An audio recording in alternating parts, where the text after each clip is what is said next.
नमस्कार, स्वागत है आपका राज्यसभा टीवी में। आपके साथ मैं हूं अभिलाषा पाठक। आइए बुलेटिन की शुरुआत करते हैं इस वक्त की हेडलाइंस के साथ। भारत ने की पाकिस्तान के गैर जिम्मेदाराना बयानों की कड़ी निंदा। विदेश मंत्रालय के प्रवक्ता रवीश कुमार ने कहा, कश्मीर पर पाकिस्तान के नेताओं के बयान भड़काऊ और जमीनी हकीकत से अलग। दुनिया अब समझ चुकी है पाकिस्तान की चाल।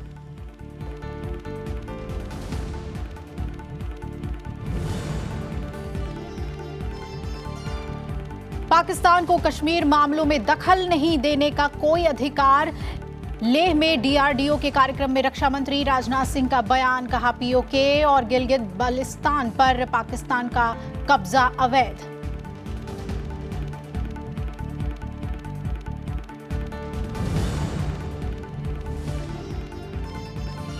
प्रधानमंत्री नरेंद्र मोदी ने की फिट इंडिया अभियान की शुरुआत। अभियान को जन आंदोलन बनाने की अपील। कहा, बॉडी फिट तो माइंड हिट। नए भारत के हर इंसान को स्वस्थ बनाने की जरूरत।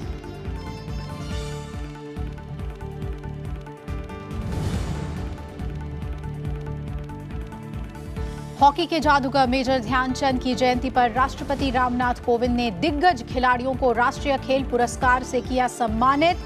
दीपा मलिक को राजीव गांधी खेल रत्न और पूनम यादव समेत 13 खिलाड़ियों को मिला अर्जुन पुरस्कार। IPS Aparna Kumar Tenzing Norgay national adventure award से की गई सम्मानित।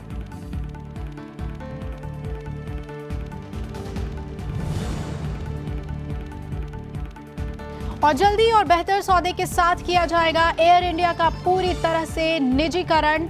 नागरिक विमानन मंत्री हरदीप सिंह पुरी का बयान। एविएशन जॉब्स पोर्टल के नाम से एक वेबसाइट भी की launch.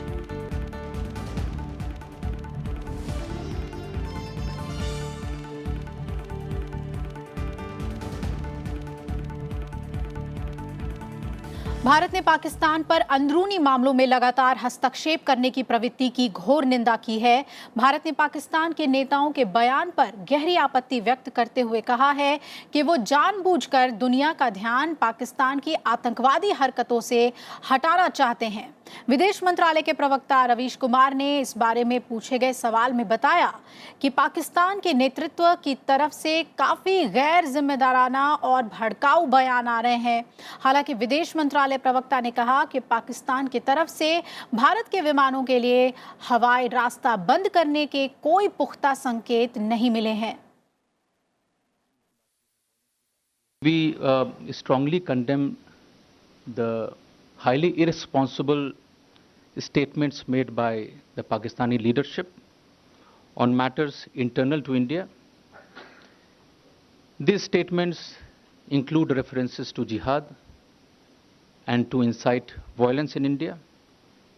This is intended to project an alarmist situation which is far from the ground realities. Pakistan needs to understand that the world has seen through their provocative and unsubstantiated rhetoric, which is based on lies and deceit. विदेश मंत्रालय ने कहा है कि कुछ अंतर्राष्ट्रीय संस्थाएं जम्मू कश्मीर की स्थिति पर गलत बयानी कर रही हैं, जबकि स्थिति इसके विपरीत है। विदेश मंत्रालय प्रवक्ता रवीश कुमार ने कहा कि जम्मू कश्मीर में धरातल पर स्थितियां तेजी से सामान्य हो रही हैं। प्रशासन इस बारे में लगातार लोगों को स्थिति के बारे में अवगत करा रहा है। जरूरी चीजें और दवाओं की भी पर्याप्त आपूर्ति हो रही है। जम्मू के 10 जिलों में मोबाइल फोन शुरू कर दिए गए हैं। कश्मीर घाटी के कुपवाड़ा और हंदवाड़ा में भी मोबाइल परिचालन शुरू हो गए हैं। जम्मू और लद्दाख में सभी जगहों पर लैंडलाइंस शुरू कर दी गई हैं। The mobile phones have been opened in 10 districts of Jammu. 10 districts of Jammu as well as in the entire revenue districts of Kupwara and Handwara in the Kashmir Valley. You are aware that the landlines have been operating in Jammu and Ladakh. We have announced a phased opening up of landlines in the valley. There are certain manual interventions which are required, and that is the reason why it may take some time. The government has also announced that it would ensure the preservation and protection of the heritage, language and identity of the region. रक्षा मंत्री राजनाथ सिंह ने आज लद्दाख में किसान जवान विज्ञान मेले का उद्घाटन करने के बाद पाकिस्तान को निशाने पर लिया। रक्षा मंत्री ने कहा कि जम्मू कश्मीर से अनुच्छेद 370 हटाने के मामले का अंतर्राष्ट्रीयकरण करने की कोशिशों पर कोई भी देश पाकिस्तान के साथ नहीं है। राजनाथ सिंह ने यह भी कहा कि सच्चाई ये है कि पाकिस्तान ने पीओके और गिलगित बाल्टिस्तान पर अवैध कब्जा कर रखा है। उन्होंने ये भी कहा कि भारत पड़ोसी देशों से बेहतर रिश्ते चाहता है, लेकिन पाकिस्तान को पहले सीमा पार आतंकवाद पर रोक लगानी होगी। इससे पहले उन्होंने defence institute of high altitude research में 26वें लद्दाखी किसान जवान विज्ञान मेला का शुभारंभ किया। इस मेले में ऊंचाई वाले क्षेत्रों में पैदा होने वाली फसलों और अनाजों का प्रदर्शन किया जा रहा है। अपने यहाँ रोको, आप हमारे पड़ोसी हो, हम लोग भी चाहते हैं, हमारे प्रधानमंत्री भी चाहते हैं कि पाकिस्तान हमारा पड़ोसी देश है, पड़ोसी देश के साथ हमारे रिश्ते अच्छे हों, बेहतर हों।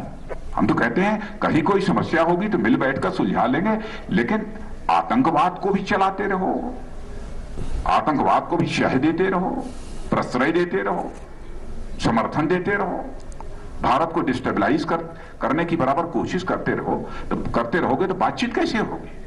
जो कुछ भी पीओके में हो रहा है और जिस गैर कानूनी तरीके से वहां की जनता के ऊपर ह्यूमन राइट्स का वायलेशन हो रहा है, पाकिस्तान को उसकी चिंता करनी चाहिए।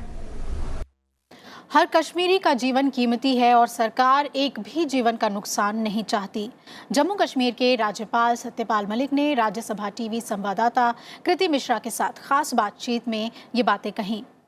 उन्होंने कहा कि अनुच्छेद 370 हटने से राज्य के लोग खुश हैं।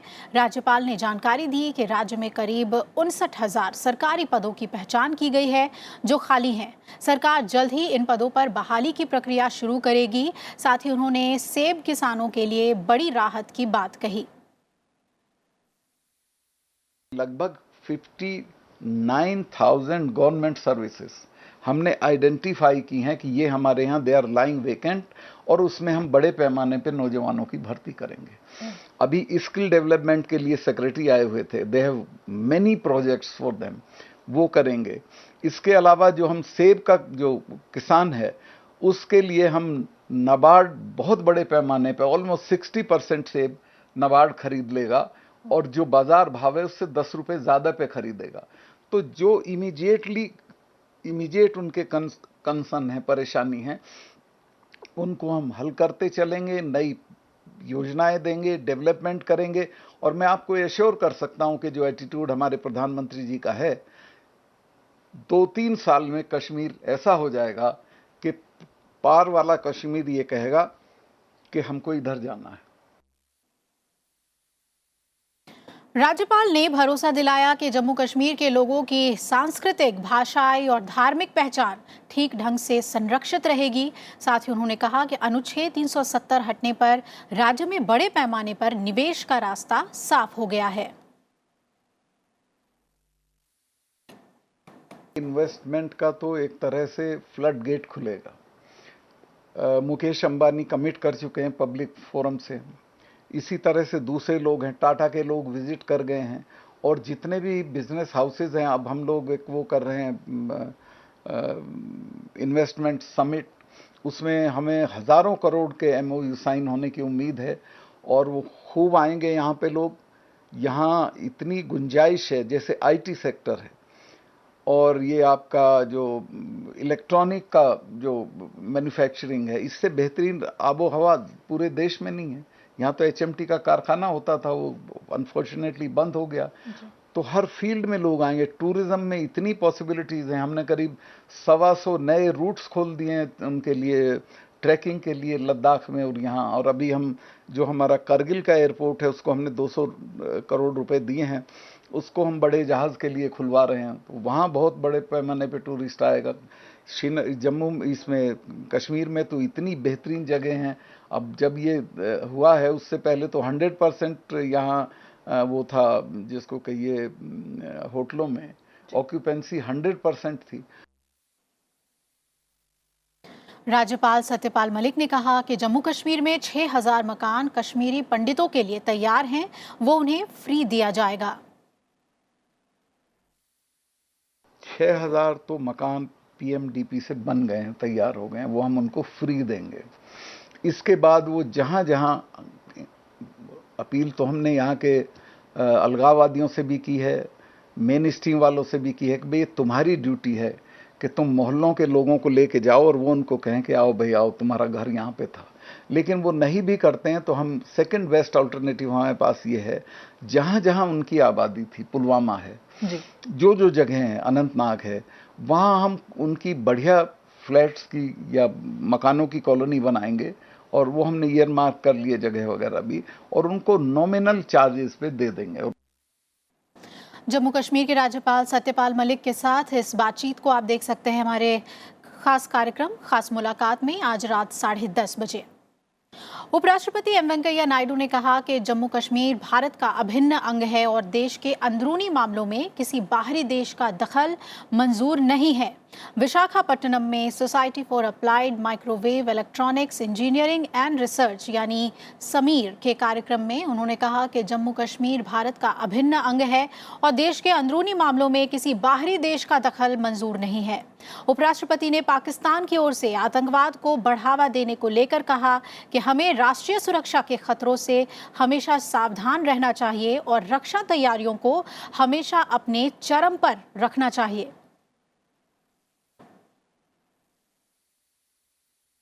And particularly our neighbor is aiding, abetting, funding, training terrorists. Keeping all these things in mind, we must be on guard. We must have our own initiatives to protect ourselves. So we don't want to interfere in anybody's internal affairs. We don't want anybody else to interfere in our internal affairs. India is a free country, sovereign country. Every part of India, including Jammu Kashmir, is all part of India. We can't even think of anybody interfering in this internal affairs. What we have done in Kashmir is only an internal arrangement, administrative arrangement. Pakistani commando समुद्री रास्ते के जरिए भारतीय क्षेत्र में घुसपैठ कर सकते हैं। हालांकि सुरक्षा एजेंसियां सतर्क हैं और दिल्ली से लेकर गुजरात तक हाई अलर्ट जारी कर दिया गया है। खबर है कि पाकिस्तान प्रशिक्षित एसएसजी कमांडो या आतंकी छोटी नौकाओं का उपयोग करके कच्छ की खाड़ी और सरक्रीक क्षेत्र में घुसपैठ करने के प्रयास में है। इलाके में सतर्कता और गश्त बढ़ाई जा रही है। कच्छ में घुसपैठ की खबर के बाद प्रशासन ने अलर्ट घोषित कर सुरक्षा व्यवस्था सख्त कर दी है। स्थानीय पुलिस ने आसपास के क्षेत्र की जांच शुरू कर दी है। यहां मेरिन कमांडो की भी तैनाती कर दी गई है और हालात के मद्देनजर कांडला पोर्ट प्रशासन ने जहाजों के प्रबंधन को सतर्क रहने का आदेश दिया है।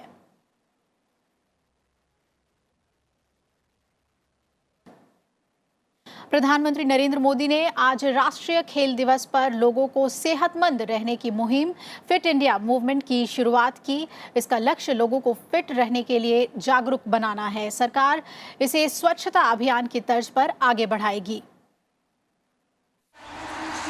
Welcoming Honorable Prime Minister Shri Narendra Modi. Body fit तो माइंड हिट, 0% इन्वेस्टमेंट और रिटर्न अनलिमिटेड। प्रधानमंत्री नरेंद्र मोदी ने आज दिल्ली के इंदिरा गांधी स्टेडियम में फिट इंडिया मूवमेंट की शुरुआत की।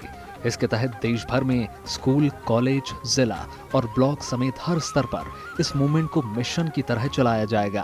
प्रधानमंत्री नरेंद्र मोदी ने कहा कि ये सरकार का नहीं, समाज का अभियान है और सभी को मिलकर इसे सफल बनाना है।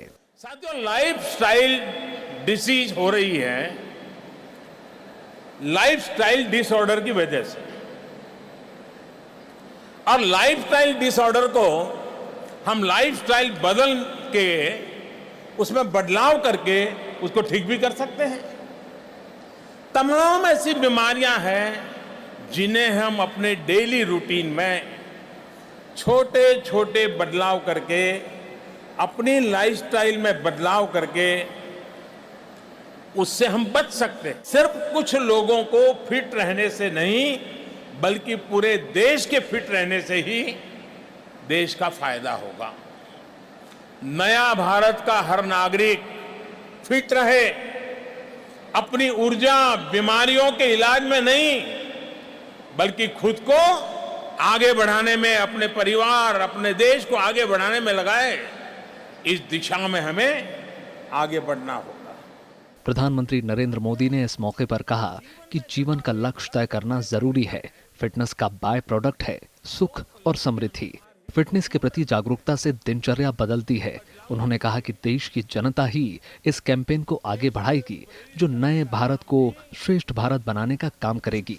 फिट इंडिया अभियान भले ही सरकार ने शुरू किया है, लेकिन इसका नेतृत्व आप सभी को ही करना है। देश की जनता ही इसे कैंपेन को आगे बढ़ाएगी और सफलता की बुलंदी पर ले पहुंचाएगी। मैं अपने निजी अनुभव से कह सकता हूं कि इसमें इन्वेस्टमेंट जीरो है, जीरो इन्वेस्टमेंट, लेकिन रिटर्न असीमित है।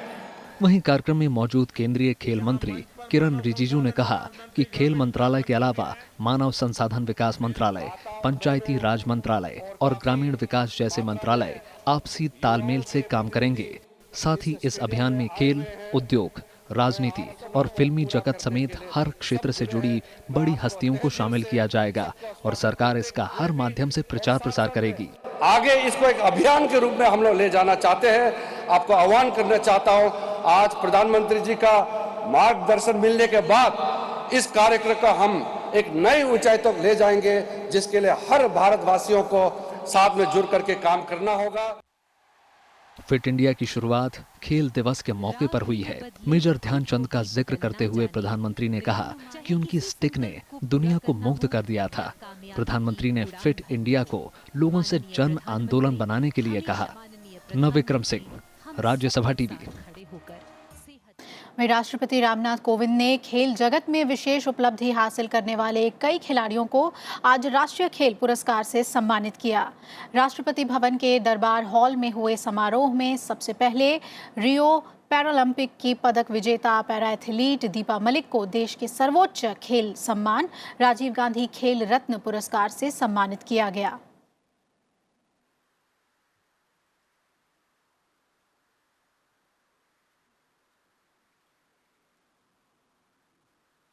समारोह में खिलाड़ी स्वप्ना वर्मन, बी साई प्रणीत, एस भास्करन, सोनिया लाठर, पूनम यादव समेत 13 खिलाड़ियों को अर्जुन पुरस्कार से सम्मानित किया गया। वहीं फवाद मिर्जा, गुरप्रीत सिंह संधू, चिंगलसाना सिंह, कंगुजम, अजय ठाकुर, गौरव सिंह गिल, सिमरन सिंह शेरगिल को भी अर्जुन पुरस्कार 2019 से सम्मानित किया गया। हरमीत दाजुल देसाई, पूजा ठांडा, प्रमोद भगत को अर्जुन अवार्ड से नवाजा गया।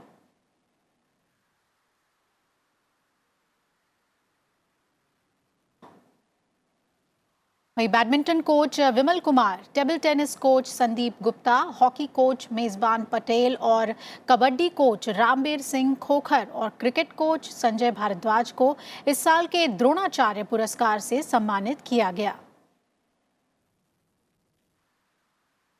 2019 के ध्यानचंद अवार्ड के लिए मैनुअल फ्रेडरिक्स, अरूप बसाक, मनोज कुमार, नितिन कीर्तने और सी लालरेम सांगा को सम्मानित किया गया।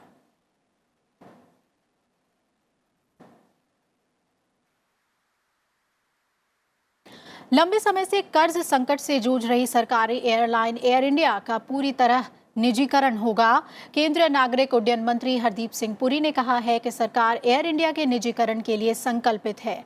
उन्होंने बताया कि कैबिनेट सेक्रेटरी की अध्यक्षता में एक राउंड की बैठक हो चुकी है और जल्द ही एयर इंडिया विनिवेश कमेटी के चेयरमैन और गृह मंत्री अमित शाह की अध्यक्षता में एयर इंडिया के लिए वैकल्पिक तंत्र को स्थापित करने के लिए बैठक होगी, जिसमें इस पर फैसला लिया जाएगा। इस मौके पर उन्होंने विमानन क्षेत्र में जॉब के लिए एक पोर्टल की भी शुरुआत की।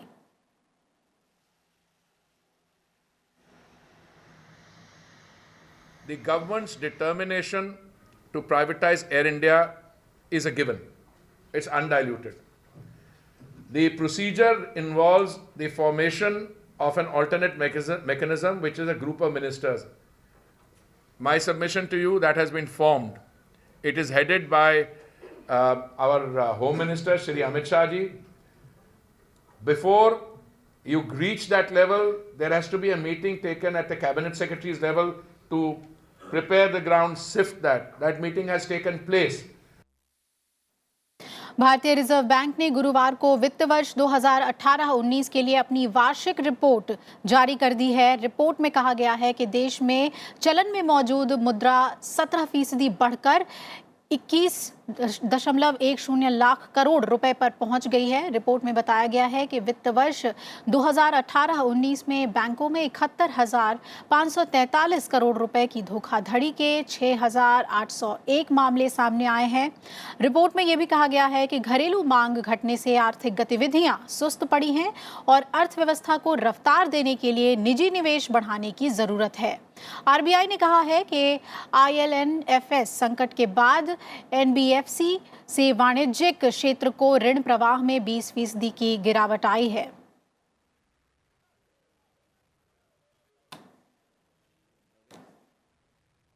सुप्रीम कोर्ट को 4 और नए जज जल्द ही मिल सकते हैं। सुप्रीम कोर्ट कॉलेजियम ने 4 नए जजों के नाम की सिफारिश केंद्र सरकार के पास भेजी है। अब इस पर केंद्र सरकार को फैसला लेना है। कॉलेजियम ने अपनी मीटिंग में हिमाचल प्रदेश हाई कोर्ट के चीफ जस्टिस राम सुब्रमण्यम, पंजाब और हरियाणा हाई कोर्ट के justice Krishna Murari, Rajasthan high court के R रविंद्र भट्ट और केरल हाई कोर्ट से ऋषिकेश राय के नाम की सिफारिश सरकार को भेजी है।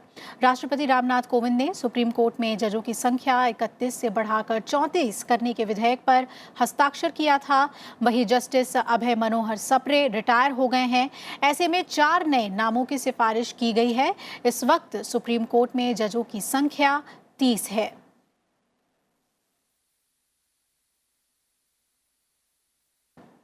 आईएनएक्स मीडिया से जुड़े ईडी केस में कांग्रेस नेता पी चिदम्बरम की अग्रिम जमानत याचिका पर सुप्रीम कोर्ट ने गिरफ्तारी से 5 सितंबर तक राहत दी है।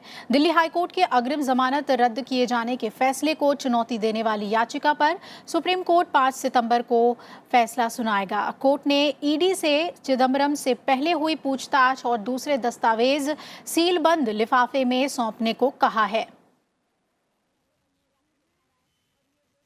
उत्तर प्रदेश से राज्यसभा की 2 सीटों पर उपचुनाव 23 सितंबर को होगा। चुनाव आयोग ने इसकी जानकारी दी है।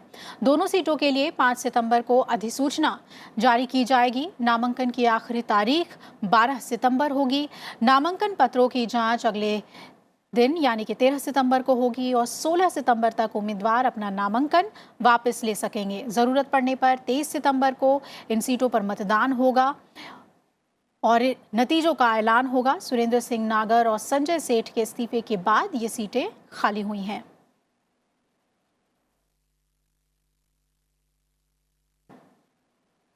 बीजेपी का सदस्यता अभियान समाप्त हो गया है। पार्टी के कार्यकारी अध्यक्ष जेपी नड्डा ने कहा कि पार्टी में जल्द ही चुनाव होने जा रहे हैं, इसी वजह से अभियान को समाप्त कर दिया गया है। उन्होंने बताया कि पार्टी ने 7 करोड़ नए मेंबर्स जोड़े हैं, जिसके साथ ही पार्टी से 18 करोड़ लोग जुड़ चुके हैं। जेपी नड्डा ने बताया कि बूथ का चुनाव हमारे यहाँ 10 अक्टूबर से 30 अक्टूबर तक चलेगा। नवंबर में जिला इकाइयों का चुनाव होगा और उसके बाद राज्य के चुनाव होंगे।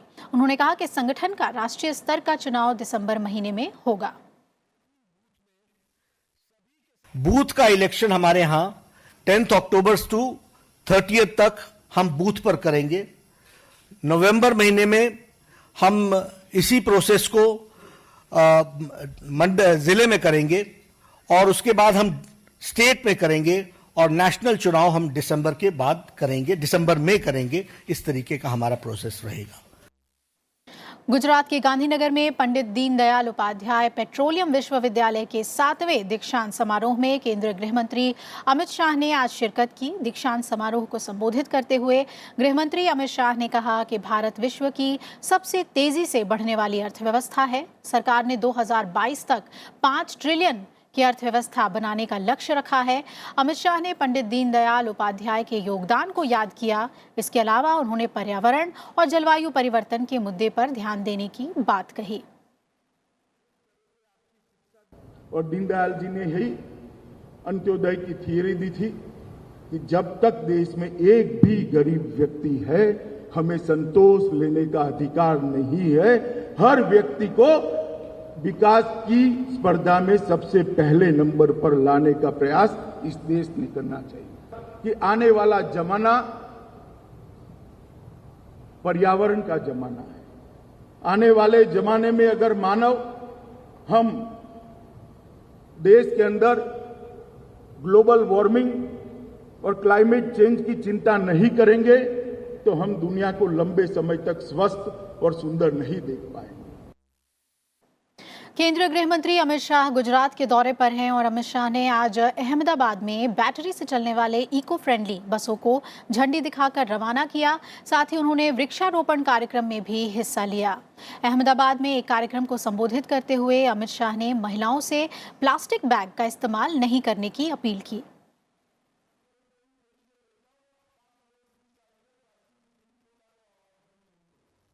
उपराष्ट्रपति एम वेंकैया नायडू ने नवाचार की संस्कृति को बढ़ावा देने की जरूरत पर जोर दिया है और उन्होंने कहा है कि हर संगठन और संस्था की जिम्मेदारी है कि कर्मचारियों और टीम की सामूहिक क्षमता को आगे लाए।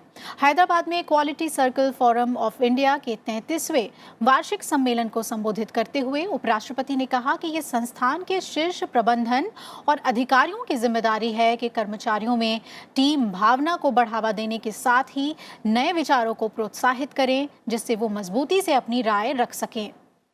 उपराष्ट्रपति ने भागम भाग और आधुनिक जीवन शैली के चलते लोगों की जिंदगी में बढ़ते तनाव पर चिंता जताई। उपराष्ट्रपति ने कहा कि इससे लोगों का स्वास्थ्य और व्यक्तिगत जीवन प्रभावित हो रहा है, इसलिए लोगों के काम और जीवन में संतुलन सुनिश्चित करने की तत्काल आवश्यकता है। संगठनों को इस पर विशेष ध्यान देना चाहिए। उपराष्ट्रपति ने कहा कि सामाजिक गतिविधियों में युवाओं और कर्मचारियों को शामिल करना जरूरी है। उपराष्ट्रपति ने कॉरपोरेट की तरह प्रोफेशनल लोगों को सामाजिक जिम्मेदारी निभाने के लिए कोड बनाने की आवश्यकता बताई। Problems can be solved individually and also by working together. Perhaps working together can provide better results. Organizations must create an enabling environment in bringing out the innate potential of every person to solve problems and not accept the status quo. Promoting team spirit, encouraging new ideas, knowing the success stories of others, empowering employees to express their opinion freely would help everybody. An organization can make important value addition to a product or service by giving importance to the feedback given by the customers. Sanskrit भाषा के प्रचार प्रसार और इसके महत्व को बतलाने के लिए आज दिल्ली के जामिया मिलिया इस्लामिया में विशेष व्याख्यान माला का आयोजन किया गया। इसमें फ्रांस, कनाडा और ऑस्ट्रेलिया के लेखक भी शामिल हुए। कार्यक्रम की थीम संस्कृत भाषा थी। कार्यक्रम में मुख्य अतिथि के तौर पर आई जामिया मिलिया इस्लामिया की वाइस चांसलर नजमा अख्तर ने कहा कि संस्कृत हमारी प्राचीन भाषा है और इसे लेकर हमें गर्व है। Sanskrit is an old surviving language, it is oldest surviving language in the world. So we have a reason to be very proud of owning this language as an Indian language and being one of the, which is the survivor after so many years in the world. प्रधानमंत्री नरेंद्र मोदी के single use plastic के प्रयोग न करने की appeal के बाद दिल्ली के प्रगति मैदान में पैकेजिंग प्रदर्शनी में पेपर से बनी वस्तुओं के प्रति दर्शकों का उत्साह देखा गया। प्रदर्शनी में पेपर कप, पेपर ग्लास और पेपर प्लेट से जुड़ी मैन्युफैक्चरिंग मशीनों को दिखाया गया है। जाते जाते छोड़े जाते हैं आपको इस खास रिपोर्ट के साथ। नमस्कार। ये तस्वीरें हैं दिल्ली के प्रगति मैदान में चल रहे पैकेजिंग प्रदर्शनी की। पैकेजिंग प्रदर्शनी में दिख रही ये प्लेट, ग्लास और कप देखने में तो प्लास्टिक नजर आ रहे हैं, लेकिन दरअसल ये वस्तुएं पेपर की हैं। इन मशीनों से 1 मिनट में 60 से लेकर 80 पेपर कप बनकर तैयार हो जाते हैं, जो पूरी तरह से पर्यावरण के अनुकूल होते हैं। आजकल प्लास्टिक बैन चल रहा है और थर्माकोल पे जैसे बैन हो रहा है, तो ये पेपर के जो ग्लास हैं ये आज की डेट में इन्हीं में सब काम होता है। दरअसल प्रधानमंत्री नरेंद्र मोदी के सिंगल यूज प्लास्टिक के खिलाफ मुहिम चलाने के बाद पेपर से जुड़े उद्योग और वस्तुओं को काफी तरजीह दी जा रही है। प्रगति मैदान में देश के पैकेजिंग उद्योग से जुड़ी कंपनियां पेपर से बनी वस्तुओं को प्रमोट कर रही हैं। इतना ही नहीं, पेपर कप और वस्तुएं बनाने वाली इन मशीनों का निर्माण मेक इन इंडिया के तहत अब देश में ही किया जा रहा है। हम लोगों ने सोचा कि क्यों ना इन मशीनों को यहीं पर असेंबल नहीं बल्कि मैन्युफैक्चरिंग किया जाए, क्योंकि मोदी जी का एक नारा रहा make in India, made in India. तो हमने इस नारे को उजागर किया, हमने खुद ही इन मशीनों को, इनके पार्ट्सों को अपनी फैक्ट्री के अंदर बनाया गया। पूरी तरह से पर्यावरण के लिए अनुकूल पेपर से बनी वस्तुएं युवाओं में खासी लोकप्रिय हो रही हैं। प्रदर्शनी में आए युवा वर्ग का मानना है कि पेपर से बनी वस्तुओं के इस्तेमाल से क्लीन इंडिया को बढ़ावा मिलेगा। Plastic bags are very harmful, which can be dangerous to plants and animals. So we can use our paper bags to overcome the population pollutants. Plastic में मीथेन और इथेन एक्सेस में होता है, तो वो हमारे नेचर के लिए डिग्रेडेबल है। तो हम पेपर को रीयूज, रिफ्यूज और रिकवर करके इसको मोर इफिशिएंट बना सकते हैं और रिकवर कर सकते हैं। तो इट्स नाइस कि हम लोग पेपर को ज़्यादा प्रमोट करें सब चीज़ों में। बायोडिग्रेडेबल है, लेस पोल्यूशन क्रिएट करेगा, तो इस सब चीज़ों के लिए बहुत अच्छा, क्लीन इंडिया के लिए काफ़ी अच्छा इनिशिएटिव है ये। 73वें स्वतंत्रता दिवस के मौके पर प्रधानमंत्री नरेंद्र मोदी ने सिंगल यूज प्लास्टिक मुक्त करने की बड़ी घोषणा की थी। उन्होंने देश की जनता, खासकर दुकानदारों और व्यापारियों से सिंगल यूज प्लास्टिक को प्रयोग में न लाने की अपील की थी। प्रधानमंत्री ने कहा था कि देश को प्लास्टिक कचरे से मुक्त करने के अभियान की शुरुआत महात्मा गांधी की जयंती 2 अक्टूबर से पूरे देश में एक साथ की जाएगी। सिंगल यूज प्लास्टिक बैन होने के बाद दिल्ली के प्रगति मैदान में चल रहे पैकेजिंग एग्जीबिशन में सबसे ज़्यादा ध्यान अगर किसी ने खींचा है तो पेपर कप से बनी इंडस्ट्री ने, क्योंकि पेपर कप के ज़रिए हम पॉल्यूशन को तो बचा ही सकते हैं, साथ में स्टार्टअप इंडिया और मेक इन इंडिया के तहत तमाम युवाओं का ये मानना है कि हम अपने व्यापार को भी स्थापित कर सकते हैं।